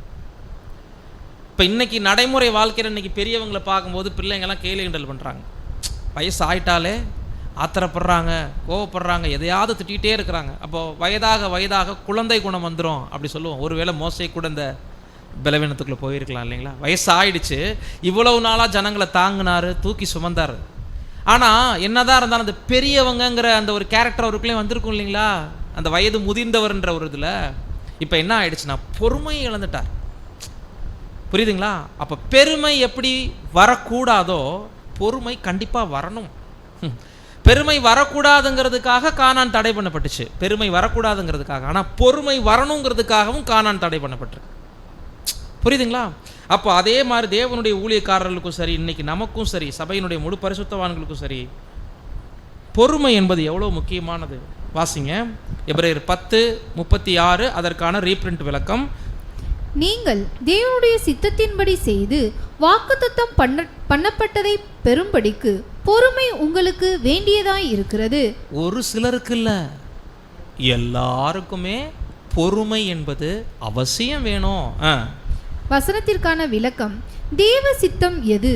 நீங்கள் பரிசுத்தம் உள்ளவர்களாக வேண்டும் என்பதே தேவ சித்தமாய் இருக்கிறது என்று கூறப்பட்டுள்ளது.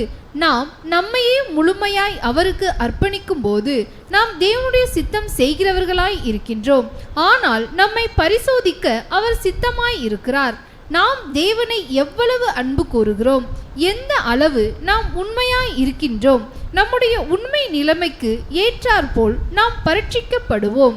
கிறிஸ்துவுக்காக நாம் எதை சகிக்க விருப்பமுள்ளவராக இருக்கின்றோம், நம்முடைய ஒப்பு கொடுத்தல் எவ்வளவு ஆழமாக உள்ளது, கர்த்தருடைய சித்தத்திற்கு முழு இசை உள்ளவர்களாக இருக்கிறோமா, நம்முடைய விருப்பங்கள் மேலோட்டமாக மாத்திரம் உள்ளதா அல்லது இருதயபூர்வமாக உள்ளதா, நாம் அர்ப்பணிப்போமா என்பது மாத்திரம் கேள்வியாய் இராமல், கிறிஸ்தவன் ஒருவன் இந்த அனைத்து ஆரம்ப படிகளை எடுத்த பின்னர் அவன் பொறுமையாய் சகித்தலை, கீழ்ப்படிதலை மற்றும் உண்மையை எந்த அளவிற்கு காண்பிப்பான் என்பதே கேள்வியாகும்.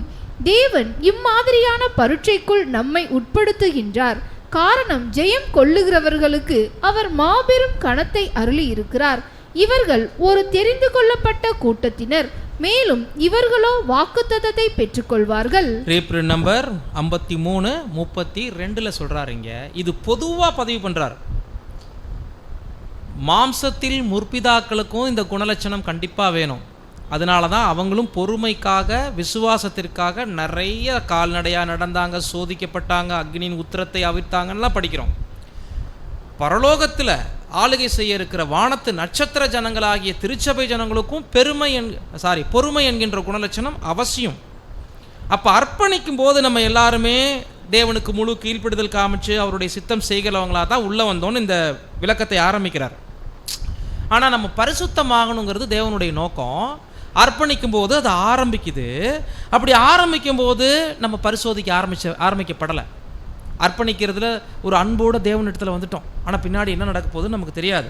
ஆனால் தேவன் நம்மளை பரிசுத்தப்படுத்த அவருடைய முழுமையான சித்தத்தை நம்முடைய வாழ்க்கையில் எப்படி நடைமுறைப்படுத்துகிறார்னா, தொடர்ந்து பரிசோதிக்க சித்தமுள்ளவராக இருக்கிறாராம்.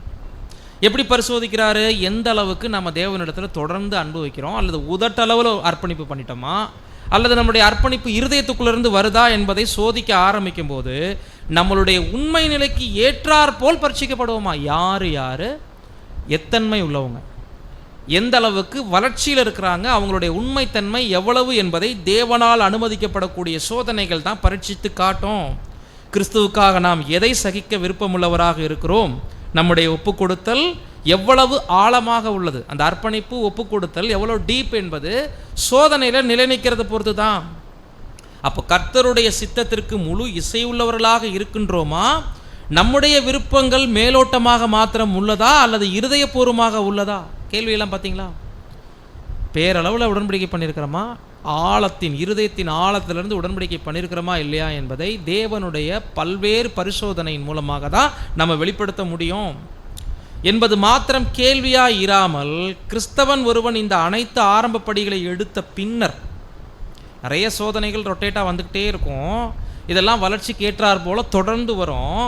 இப்படி எடுத்த பின்னர், இந்த மாதிரியான அனுபவங்களுக்குள்ளே கடந்து போன பின்னர் அவன் பொறுமையை, சகித்தலை, கீழ்ப்படுதலை மற்றும் உண்மையை எந்த அளவிற்கு காண்பிப்பான் என்பதே கேள்வியாகும். சின்ன சின்னதாக சோதனை வரும், ஆனால் உச்சத்தில் ஒரு சோதனை வரும். அவன் எந்த அளவுக்கு பொறுமையில் வளர்ந்துருக்கிறான், விசுவாசத்தில் நிலை கொண்டிருக்கிறான் என்பது. இன்னைக்கு அநேக சிறு சிறு சோதனைகள் மிகப்பெரிய பரீட்சையை உண்டாக்குறதுக்கு தான் நம்மளை நேராக வழிநடத்திட்டு இருக்கு. பெரிய பரீட்சை எழுதுறதுக்கு தான் சின்ன சின்ன சோதனைகளின் மூலமாக குணலட்சணங்களை தேவன் வாழ்க்கையில் புடமிடுகிறார். இறுதி பரீட்சை நமது விசுவாசத்தையும் கீழ்ப்படுதலையும் உச்சபட்சமாக பொறுமையும் சோதிக்கிறதா இருக்கும். எடுத்துக்காட்டு, கர்த்தர் முந்தின இரவில் அவர் யாருக்கெல்லாம் நன்மை செஞ்சாரோ எல்லாராலையும் புறக்கணிக்கப்பட்டு, அவமதிக்கப்பட்டு, வார்த்தைகளால் எள்ளி நகையாடப்பட்டு, நெருங்கிய அப்போஸ்தலர்களாலே மறுதளிக்கப்பட்டு, காட்டி கொடுக்கப்பட்டு, துரோகத்தையே சகிச்சு பொறுமை அப்படியே முற்றிலுமாக பூரணப்படுகின்ற இடத்துல இருக்கிறார். ஆல்ரெடி பூரணம் தான் அவருக்குள்ள. எதையுமே மிஸ் பண்ணாமல் தக்க வச்சுக்கிறார் அந்த லாஸ்ட் மினிட்ல. இப்படித்தான் நமக்குள்ளேயும் இறுதியில் பார்க்கும்போது நம்மளுடைய கீழ்ப்படுதலை, பொறுமையை சகித்தலை, அதாவது பொறுத்துக்கிட்டே இருக்கிறது. பொறுமைனா ஒன்று, பொறுமையை சகித்தல்னா, பொறுமையாய் சகித்தல்னா, பொறுமையா சகல விஷயத்தையும் சகித்து கொண்டே இருக்கக்கூடிய குணம் வந்திருக்கணும் மோசேக்கு இந்த இடத்துல. அதுக்கு முன்னாடி யாத்திராகம் 17 ஆத்திரப்பட்டிருந்தாருன்னா பரவாயில்ல, ஆரம்ப ஸ்டேஜ். ஆனால் அப்போ வயது வளர்ந்த அளவுக்கு பொறுமை அவருக்குள்ள என்ன ஆகலை, டெவலப் ஆகலை. ஆயிருந்துச்சு, அதை அவர் இந்த இடத்துல மிஸ் பண்ணுறார். ஸோ இது ரொம்ப அவசியம் என்பதை தேவன் அவருக்கு உணர்த்தின சம்பவம் தான் நமக்கும் பாடம். தேவன் இம்மாதிரியான பரீட்சைக்குள் நம்மை உட்படுத்துகின்றார். காரணம், ஜெயங்கொள்ளுகிறவர்களுக்கு அவர் மாபெரும் கனத்தை அளிக்க இருக்கின்றார், அருளி இருக்கின்றார். இவர்கள் ஒரு தெரிந்து கொள்ளப்பட்ட கூட்டத்தினர், மேலும் இவர்களோ வாக்குத்தத்தை பெற்றுக்கொள்வார்கள், இவர்களே வாக்குத்தத்தை பெற்றுக்கொள்வார்கள் வரணும். அந்த முற்பிதாக்களுக்கு வச்ச பரீட்சை பூரா இன்னைக்கு நமக்கும் அப்படியே நடக்கும்னு சொல்ல வர்றாரு, வேற ஒன்றும் இல்லை. அப்போ நம்மகிட்டையும் பெருமை போன்ற சில தீய குணங்கள் காணப்பட்டால், உணர்ச்சி வசம், பொறுமையின்மை போன்ற இந்த தவறுகள் இருந்துச்சுன்னா சரி செய்து தான் தேவன் நம்மளை அங்கே உயர்த்துவார். அதற்காக தான் வாழ்க்கையில் நமக்கும் அநேக அனுபவங்கள், பாடங்கள், பரீட்சைகளாக கடந்து போகிறதை நம்ம பார்க்குறோம். கடைசியாக மோசே கானானுக்குள் நுழைய முடியாமல் போனதுக்கு மற்றொரு முக்கியமான காரணம், இது தெய்வீக அன்பு. 2 கேரக்டர் பார்த்துருக்கோம். ஒன்று, இவருக்குள் வரக்கூடாத பெருமை வந்துருச்சு, தேவ பலத்தை மறுதளிச்சிட்டார் ஜனங்கள் மத்தியில். 2, பொறுமை இருக்க வேண்டிய குணம் இல்லாமல் இருந்துச்சு, அதை தேவன் வடிவமைப்பதற்காக அந்த நிழலான கானானை தடை பண்ணிட்டாரு. ஆனால் 3வது, தேவன் மோசேயின் மேலே வச்ச அன்பு. இன்னைக்கு நாம மேலே வச்ச அன்பை எந்த அளவுக்கு வெளிப்படுத்தி காட்டுது இந்த சம்பவத்துக்குள்ள. மோசேயின் மேலே வச்ச அன்பும் இருக்கு, நம்மளை தேவன் எப்படி அன்பா வழிநடத்துகிறார் என்பதையும் இந்த சம்பவம் நமக்கு காட்டுது. வாசிக்கலாம் வசனம், எபிரேயர் 12, 6, 7 மற்றும் 11. அதற்கான ரீப்ரிண்ட் விளக்கம் இது 30, 59 ரீப்ரிண்ட் பேஜ் நம்பர். கர்த்தர் எவனிடத்தில் அன்பு கூறுகிறாரோ அவனை அவர் சிட்சித்து தாம் சேர்த்து கொள்ளுகிற எந்த மகனையும் தண்டிக்கிறார் என்று பிள்ளைகளுக்கு சொல்லுகிறது போல உங்களுக்கு சொல்லியிருக்கிற புத்திமதியை மறந்தீர்கள். நீங்கள் சிற்றையை சகிக்கிறவர்களாய் இருந்தால் தேவன் உங்களை புத்திரராக எண்ணி நடத்துகிறார். தகப்பன் சிற்சியாத புத்திரன் உண்டோ? எந்த சிற்றையும் தற்காலத்தில் சந்தோஷமாய் காணாமல் துக்கமாய் காணும். ஆகிலும் பிற்காலத்தில் அதில் பழகினவர்களுக்கு அது நீதியாகிய சமாதான பலனை தரும். இத்தகைய கண்டிப்பான ஒழுக்க முறைகள் கோபத்தினால் ஏவப்படாமல் தம்முடைய அன்பினாலே ஏவப்படுகின்றது என்றும், நாம் கண்டிப்பான ஒழுங்குமுறைகள், சோதனைகள் மற்றும் ஜீவியத்தின் அனுபவங்களால் நேர்த்தியாக நடத்தப்பட்டால் அவைகள் நமக்கு மிகவும் அதிகமான நித்திய கன மகிமையை உண்டாக்கும். இவைகள் கர்த்தர் நம்மை அழைத்துள்ள வேலைக்கு அவர் நம்மை பயன்படுத்தத்தக்கதாக குணலட்சணங்களை நமக்குள் உருவாக்கும். பாருங்க, அப்பாக்கள் பிள்ளைகளை அடிக்கும்போது எந்த பிள்ளைகளுமே இன்னைக்கு புரிஞ்சுக்கிறது இல்லை இல்லையா? என்னை உங்களுக்கு பிடிக்கவே இல்லைன்னு சொல்லுவாங்க கோவத்தில், என்னை வெறுப்பாகவே பார்க்குறீங்க. அந்த அன்பை பூரா மறந்துருப்பாங்க. 90% பிள்ளைகளுக்கு செஞ்ச நன்மைகளை பூரா ஒரு தரம் பெற்றோர் அடிக்கும்போது இந்த கோவத்தில் பிள்ளைங்க பேசுகிற வார்த்தைகளை எல்லாருமே அனுபவம் வாங்கியிருப்போம். சடனாக அப்பா அம்மா மேலே உள்ள பாசம், அவங்க நம்ம மேலே வச்சுருக்கிற பாசத்தெல்லாம் பிள்ளைங்க மறந்துட்டு கோவத்தில் விரக்தியில் வார்த்தைகளை விடுவாங்க. உங்களுக்கெல்லாம் எங்கள் மேலே அன்பே இல்லை, அதனால தான் அடிக்கிறீங்கம்மா. இப்போ நம்ம பரலோக தந்தை அடிக்கிறாரு அப்படின்னா, சிச்சை பண்ணுறாரு அப்படின்னா, அதை என்ன மனப்பக்குவத்தோடு நம்ம கவனிக்கணும். மோசே லைஃப்பில் என்ன செஞ்சாரோ அதை தான் நமக்கும் செஞ்சாருங்கிறத இந்த எக்ஸ்பிளைன் கொடுக்குறாரு. கர்த்தர் எவனிடத்தில் அன்பு கூறுகிறாரோ அவங்கள தான் சிச்சிக்கிறார். அப்போ அப்பா நம்மளை தண்டிக்கிறாருன்னு நினச்சா புத்திரர்கள் அப்படி தான் நினைக்கணும்.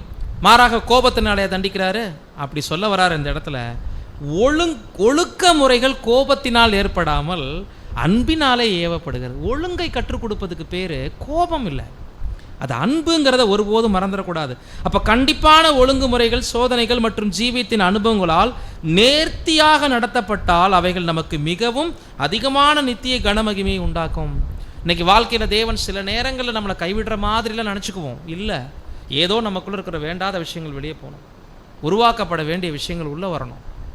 அப்படியே கண்டு காணாமல் விட்டால் நம்மளுடைய பலவீனம் நமக்கு தெரியாமல் போயிடும் இல்லைங்களா? அந்த அன்பு தான். அப்போ தகப்பன் சிட்சிக்கிறார்னா கண்டிப்பாக பிரம்பை கையாளாதவன் தன் மகனை பகைக்கிறான். அப்பப்போ தேவனுடைய கரத்திலிருந்து அன்பு நிமித்தம் சில பிரம்புகள் நமக்கு வேணும். இல்லைன்னா நம்ம பண்ணுற தவறுகளை நம்மளால் உணர முடியாது. பாருங்கள், நெக்ஸ்ட் ஸ்லைடு வாசிங்க. குமாரனின் ஆவியை அங்கிருந்து படிங்க.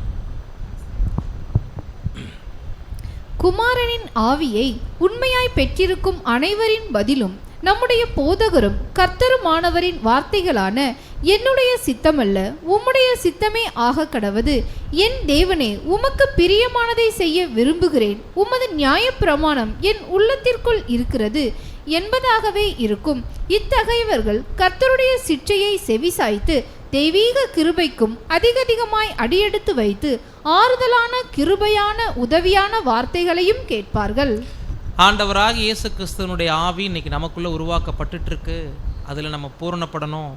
இதற்கு நிழலாகிய மோசே தேவன் கொடுத்த பாத்திரத்தில் ஆண்டவர் பானம் பண்ணினது போல அப்படியே அந்த விஷயத்துக்கு ஒபே பண்ணிட்டார். தேவனே, எனது நன்மைகளை கொஞ்சம் யோசிச்சு பாருங்க, நான் பட்ட கஷ்டத்தை கொஞ்சம் யோசிச்சு பாருங்க. அரண்மனையை விட்டு வந்தேன், ஆடு மேய்ச்சேன், ஜனங்களுக்காக பார்வோனோட ஃபைட் பண்ணேன், வனாந்தரத்தில் அலைய விட்டுருக்குறீங்க, இவ்வளவையும் நீங்கள் சொல்லி செஞ்சனே, இந்த ஒரு விஷயத்தில் எக்ஸ்கியூஸ் கொடுக்கக்கூடாதான்னு தனக்காக பரிந்து பேசிக்கவில்லை. எப்பயுமே ஆண்டவர் இயேசு தனக்கென்று தேவனிடத்தில் கேட்டதே இல்லைங்கிறதுக்கும் இந்த சம்பவம் அருமையான நிலை. ஆனால் பிதா எனக்கு கொடுத்த பாத்திரத்தில் நான் பானம் பண்ணாது இருப்பேனுங்கிற மாதிரி போக வேண்டான்னு சொன்னோடனே அதே மாதிரி அதுக்கு ஒபே பண்ணிட்டான். இன்னைக்கு நம்மளுடைய பரலோக தந்தையும் கூட குமாரனுடைய ஆவிக்கு நேராக நம்மளை உருவாக்கும் போது என்னுடைய சித்தமல்ல உம்முடைய சித்தமே ஆக கடவுது நம்மளும் சொல்லக்கூடியவங்களாக இருக்கணும். தேவனுடைய வார்த்தைகள் நம்முடைய உள்ளத்துக்குள்ளே இருக்கிறதாக நம்ம இருக்கணும். அப்போ கர்த்தருடைய சித்தத்துக்கு சிச்சைக்கு செவிசாய்த்து தெய்வீக கிருபைக்கு அதிகமாய் அடியெடுத்து வைத்து ஆறுதலான கிருபையான உதவியான வார்த்தைகளை கேட்பார்கள்னு முடிக்கிறார். அப்போது என் வாழ்க்கையில் எது நடந்தாலும் நான் தேவனுக்கு பிரியமானதை செய்ய வந்திருக்கிறேன். நமது மனநிலை எப்படி இருக்கும்? தேவன் பிரியமான பாதையில் நம்மளை வழி நடத்துகிறார். அந்த பாதை எல்லா நேரங்களையும் சந்தோஷமாகவே இருக்கணும்னு எதிர்பார்க்கக்கூடாது. சில நேரங்களில் துயரமாக இருக்கும், கஷ்டமாக இருக்கும், ஆன்சர் கிடைக்காது. ஏன் இந்த அனுபவம் எனக்கு வந்துச்சு, நமக்கு கேள்விக்கு பதில் கிடைக்காது. ஆனால் தகப்பன் ஏதோ உயர்ந்த நோக்கத்திற்காக சில காரியங்களை நம்ம லைஃப்பில் தடை பண்ணுவார். இப்போ இனிப்பு அதிகம் சாப்பிடக்கூடாதுன்னு குழந்தைகளுக்கு சாக்லேட்டை பிடுங்கி வைக்கும்போது பிள்ளைங்க அப்பா அம்மா மேலே கோவப்படுவாங்க அந்த குழந்தை பருவத்தில். ஆனால் அதிகமாக சாப்பிட்டா பூச்சி வரும் அப்படிங்கிற அந்த அன்பு அவங்களுக்கு தெரியாது. அதிகமாக செல்ஃபோன் பார்க்காதன்னு இன்றைக்கி சொல்கிறோம், அது அவங்களால இன்றைக்கி ஏற்றுக்கொள்ளவே முடியல. பட் அதை பார்த்தா நிறைய கெட்டு போக வாய்ப்பு இருக்குது. குறிப்பாக நம்மளுடைய கண் போயிடும், பார்வை பறி போயிடும், நிறைய விஷயங்கள் இருக்குது. அதை போய் பேரண்ட்ஸ் சொல்கிறோம். ஆனால் பேரண்ட்ஸ் இருக்கக்கூடிய அன்பை அவங்களால உணர்ந்து கொள்ள முடியல. ஏதோ நம்மளுடைய நன்மையை தடை பண்ணுறாங்க, இவ்வளோதான் தெரியும். ஆனால் உயர்ந்த நோக்கம் உள்ள ஒவ்வொருவரும் பரலோக வாசஸ்தலத்தை சுதந்திரிக்கிறதுக்கு தான் தேவன் நம்மளை அழைச்சிருக்கிறாருன்னா ஆசீர்வாதம் பெருசு. அழியாமை சுதந்திரிக்க போகிறோம். அதுக்கு முன்னாடி நமக்குள்ளே இருக்கக்கூடிய சகல கசடுகளும் நீக்கணும்னா, நம்மளை விட்டு நீங்கணும்னா, தேவனே உம்முடைய சித்தத்தின்படி செய்ய வருகிறேன் என்பது அனுதின வாழ்க்கையில் நிறைவேறணுமா இல்லைங்களா? அப்போ தேவன் எப்படிப்பட்ட பாடுகளுக்குள்ளே நம்மளை உட்படுத்தினாலும் அதில் ஒரு நன்மை இருக்குங்கிறத யோசிக்கணும். அதில் எப்படிப்பட்ட நன்மை இருக்குது? இறுதியாக வாசிங்க, முக்கியமான வசன பகுதி 1 கொரிந்தியர் 11:32. நாம் நியாயம் தீர்க்கப்படும்போது உலகத்தோടെ ஆக்கினைக்குள்ளாக தீர்க்கப்படாதபடிக்கு கர்த்தராலே சிற்றிக்கப்படுகின்றோம். இதுதான் மோசேக்கு அனுமதிக்கப்பட்டது. என்னது? மோசேயை இந்த இடத்துல தேவன் நியாயம் தீர்க்கலைன்னா, ஒரு சின்ன தண்டனையை கொடுத்து நிழலான கானானை அவருக்கு அனுமதிக்காமல் போகலைன்னா, அவருக்குள்ள ஒரு பழி சுமர்ந்து ஒரு பிளாக் மார்க் இருந்துக்கிட்டே இருக்கும். இன்னைக்கு வரைக்கும் நாமளே என்ன சொல்லியிருக்கோம்? மோசே மட்டும் அந்த தப்பு பண்ணிட்டும் கானானுக்குள்ளே போனார், அப்போ நமக்குள்ள தேவன் மன்னிக்க மாட்டாரா? இப்படி இந்த கேள்வி உருவாக்கி நாளைக்கு ராஜ்யத்தில் ஜனங்களுக்கும் இதே கேள்வி உண்டாகிருக்கு. எவ்வளோ அனந்த ஞானம் பார்த்தீங்களா தேவன்? ஒரு விஷயத்தில் எத்தனை பாயிண்டில் தேவன் யோசிச்சிருக்காரு பாருங்க. மோசேக்கும் அதில் நன்மை வரணும். இதை பார்த்து யாரும் தப்பான முன்னுதாரணத்தை கற்றுக்கக்கூடாது. மோசேயினுடைய தப்பான குணலட்சணங்கள் அவரை விட்டு வெளியே போகணும். அவருக்குள்ள பெருமை நீங்கி பொறுமை வளரணும். உலக ராஜ்யத்தில் 1000 ஆண்டில் ஜனங்களை வழிநடத்தக்கூடிய நல்ல மெய்ப்பனாக இவர் உருவெடுக்கணும்னு அவ்வளோ அன்பு அவர் மேலே வச்சு, எல்லாத்துக்கும் மேலே உண்மையான ஆவிக்குரிய தகப்பன் எல்லாரிடமும் எப்படி நடந்துக்க போகிறார் என்பதை மோசேயின் மூலம் கற்றுக் கொடுத்துட்டார். அவருடைய சித்தத்துக்கு வணைய ஒப்பு கொடுத்த எல்லாரும் சிச்சையை அற்பமாக எண்ணக்கூடாது. ஒரு உயரிய நோக்கத்திற்காக நம்ம ஒப்பு கொடுத்து சில நேரங்களில் பாவ அறிக்கையிடுறோம், மன்னிப்பு கேட்குறோம். மன்னிச்சாலும் சில சிச்சை நம்ம லைஃப்பில் வரும். அப்போ மோசேக்கு வேறே தண்டனை இனிமேல் ராஜ்யத்தில் கொடுத்துடக்கூடாது. கவனிச்சிங்களா? உயிர்த்தெழுந்து வர்ற மோசேக்கு எந்த பனிஷ்மெண்ட் இருக்காது. இப்போவே பூமியிலே பட்டாச்சு. அதுதான் இந்த சம்பவம். நிழல் கானானை தேவன் லாக் பண்ணது, மோசேக்கு பூமியில் சரிகட்டப்பட்டது. இந்த மாதிரி நமக்கும் தகப்பன் சிச்சை கொடுக்கும்போது வரப்போகிற மகாபத்திரவத்தில் நம்ம தண்டிக்கப்படாமல் இருக்கணும்னா, அல்லது நம்மளுடைய நியாய தீர்ப்பு 2ஆம் மரண அளவுக்கு போகாமல் இருக்கணும்னா கர்த்தரால் அப்பப்போ சிச்சை நமக்கு வேணும் இல்லைங்களா? அதனால தான் நாம் நியாயம் தீர்க்கப்படும் போது உலகத்தோடு ஆக்கினைக்குள்ளாக தீர்க்கப்படாதபடிக்கு கர்த்தராலே சிட்சிக்கப்படுகிறோம் பிரியமானவர்களே. அப்போ மோசேக்கு எதிர்காலத்தில் நல்ல நன்மை உண்டாகவே நிழலான கானான் தடை பண்ணப்பட்டது போல நிஜமான கானானுக்குள் பிரவேசிக்கக்கூடிய நமக்கும் பொறுமை, சகிப்புத்தன்மை, விசுவாசம், கீழ்ப்படிதல் போன்ற குணம் வளரவும், பெருமை போன்ற தீமைகள் நம்மை விட்டு வெளியேறவும், உலக மக்களை ஆளுகை செய்ய ஆசீர்வதிக்க நல்ல கைதேர்ந்த குணலட்சணங்கள் நமக்குள்ளேயும் மெருகேற்றப்படவுமே தேவனால் அன்பு நிமித்தம் அநேக சிட்சைகள் அனுமதிக்கப்படுது. இதுவே மோசேயினுடைய நியாய தீர்ப்பில் நாம் கற்றுக்கொள்கிறோம். ஆனால் இந்த ஒரு சம்பவத்தினால மோசே எனக்கு பிரியமில்லாதவன் என்று தேவன் பதிவு பண்ணலை. எப்பொழுதும் தேவனுடைய வீட்டில் அவன் உண்மையுள்ளவனே. சிறு தவறு அவருடைய மிகப்பெரிய ஆசீர்வாதத்தை தடை பண்ணிவிடக்கூடாது என்பதற்காக தேவன் இத்தகைய சின்ன பனிஷ்மெண்ட்டை அவருடைய லைஃப்பில் அனுமதித்தார். இதன் மூலம் ஏராளமான படிப்பினைகளை நமக்கும் தேவன் கொடுத்திருக்கிறார். தேவன் தாமே நாம் ஒவ்வொருவரையும் இவ்விதமான இப்படிப்பட்ட பாடங்களை கேட்டு நமது வாழ்க்கையிலேயும் அநேக நன்மைகளை பெற்றுக்கொள்ள, திருத்தம் செய்து கொள்ள கிருபை செய்து வழிநடத்துவாராக. ஆமென்.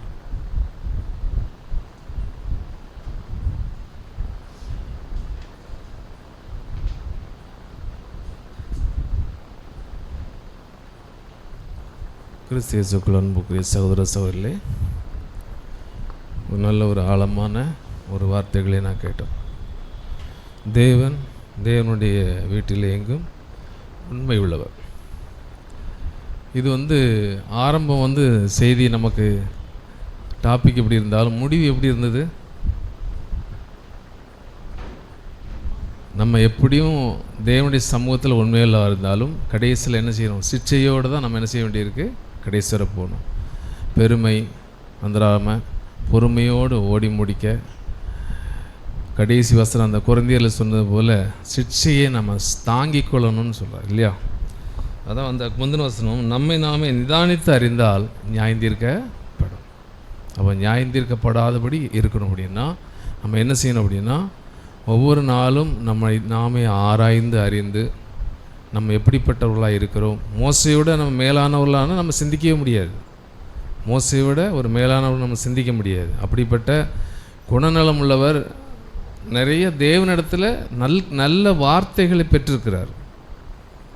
நல்ல கனமான வார்த்தைகளை கூட வேதத்தில் வைத்திருக்கிறோம்.